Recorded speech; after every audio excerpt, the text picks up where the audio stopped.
나를 바꾸고 싶어 넌 모두가 나를 알아봤으면 해.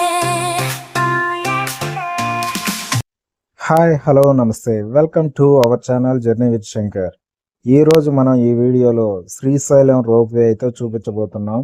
ఈ రోప్వే నుంచి పాతాళ గంగకు వెళ్ళి అక్కడి నుంచి మనం అయితే బోట్లో శ్రీశైలం డ్యామ్ అందాలను వీక్షిద్దాం. ఈ రోప్వే ఉదయాన్నే 6 నుంచి ఓపెన్ చేస్తారు టికెట్స్ బుకింగ్. ఇక్కడైతే మాత్రం నంద్యాల జిల్లాలోని అన్ని రకాల టూరిస్ట్ ప్లేసులు అనేవి మనకి డిస్ప్లే చేశారు. ఇక్కడ మనం ఆ బోర్డు చూస్తున్నాం. ఇక్కడ నుంచి టికెట్ తీసుకొని టికెట్ వచ్చేసి మనకి అడల్ట్స్కి అయితే 80 రూపాయలు, చిల్డ్రన్స్కి అయితే 60 రూపాయలు. టికెట్ కొనుక్కొని మనమైతే క్యూ లైన్లో నుంచి వెళ్తున్నాం. ఇక్కడ మనకి నంద్యాల జిల్లాలోని అన్ని రకాల ఫేమస్ టూరిస్ట్ ప్లేస్లు అనేవి మనకి ఇక్కడైతే డిస్ప్లే చేశారు. ఇక్కడ మనం ఏమేమి ఉన్నాయో చూసుకొని మనం ఇవన్నీ ట్రై చేయొచ్చు. ఇక మనమైతే రోపే దగ్గరకు వచ్చేసాము. ఈ రోపే వచ్చేసి 4 బాక్సులు ఉంటాయి. 4 బాక్సుల్లో ఒక్కొక్క బాక్స్లో 4గురిని ఎక్కిస్తారు. అలా ఒక్క ట్రిప్కి వచ్చేసి 16 మంది కిందకు వెళతారు. అదే సేమ్ టైంలో ఇంకొక 16 మెంబర్స్ అనేవాళ్ళు పైకి వస్తారు. బాగుంది కదా.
శ్రీశైలం డ్యామ్ ఇది 585 అడుగుల లోతులో ఉంటుంది. చుట్టుపక్కల పచ్చని చెట్లతోటి చాలా చాలా అందంగా ఉంటుంది.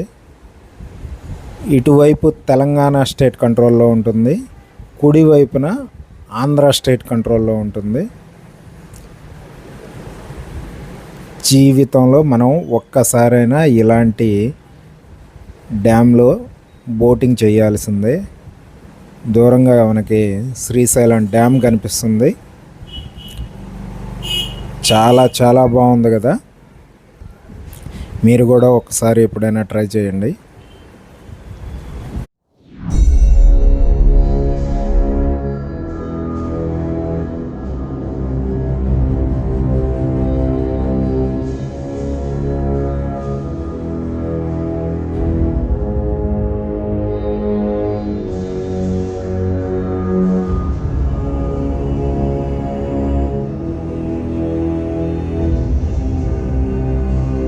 ఎక్కడి నుంచి వస్తుందంటే మహారాష్ట్ర మహాబలేశ్వరం జన్మస్థానం.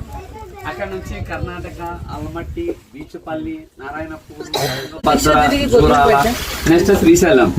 ఈ గేట్ లో ఓపెన్ చేస్తే నాగార్జున సాగర్ ఓపెన్ చేస్తే విజయవాడ ఓపెన్ చేస్తే సముద్రంలో కలుస్తుంది. సముద్రంలో ఎక్కడ కలుస్తుంది అంటే కృష్ణా డిస్టిక్ అనే అంశలదీవిలో ఒక బంగాళాఖాతంలో కలుస్తుంది. ఇదే డ్యామ్.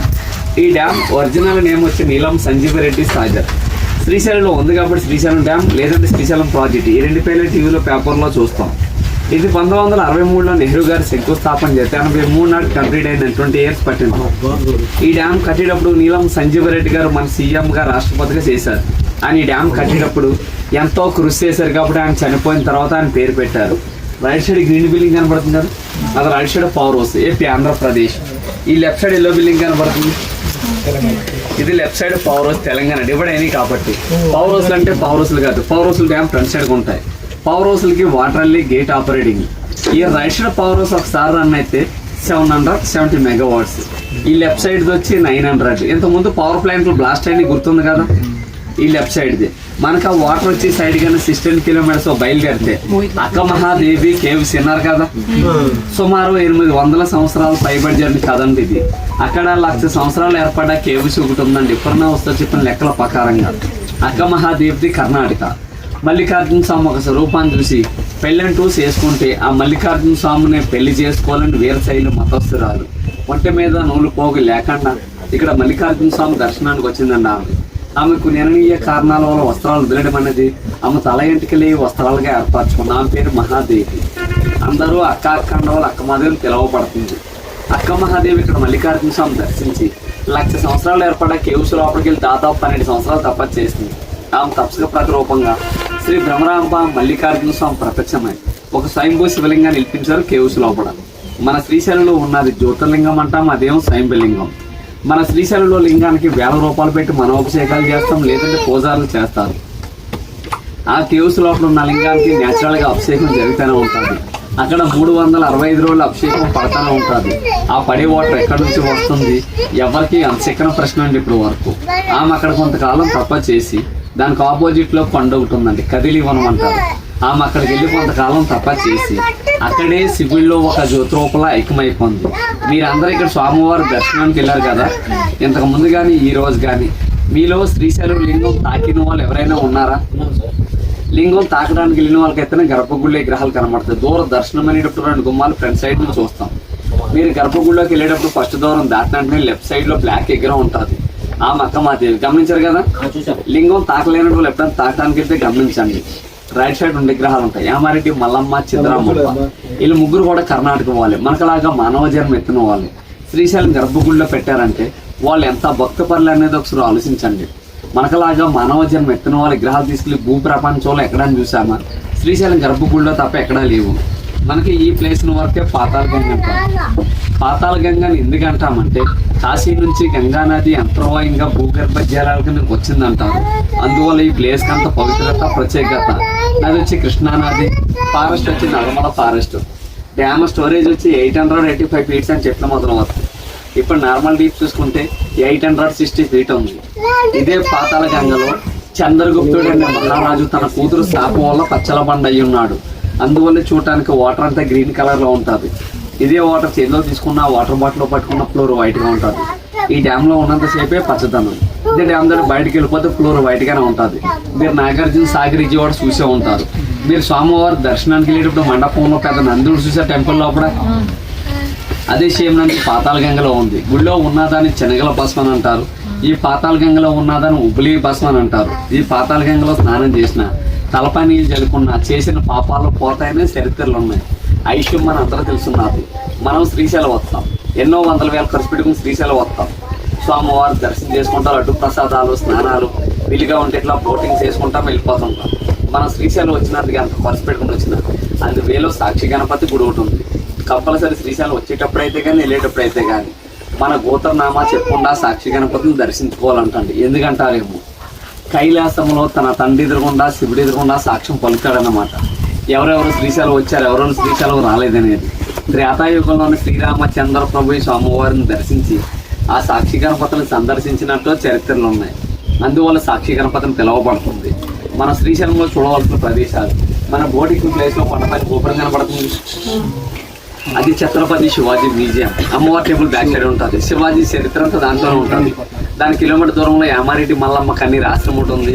చెక్ పోస్ట్ దాటిన తర్వాత సాక్షి గణపతి, పాలధార, పంచదార, అటికేశ్వరం, శిఖరేశ్వరం. శ్రీశైలం నుంచి 22 కిలోమీటర్ లాంగ్ జర్నీ చూసుకుంటే ఇష్టకామేశ్వరి టెంపుల్ విన్నారు కదా. ఓన్లీ జీపులు మాత్రమే నడిస్తే వేరే వెహికల్ ఒక మనిషికి 1000 రూపీస్ తీసుకుంటారు.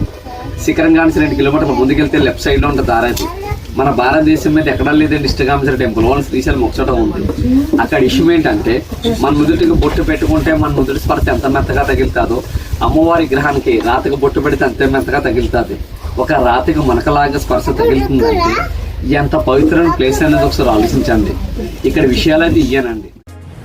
మీకు కనుక ఈ వీడియో నచ్చినట్లయితే మన ఛానల్ని సబ్స్క్రైబ్ చేయండి, వీడియోని షేర్ చేయండి, లైక్ చేయండి, కింద ఉన్న గంట సింబల్ను నొక్కి నోటిఫికేషన్లు ఆన్లో ఉంచుకోండి.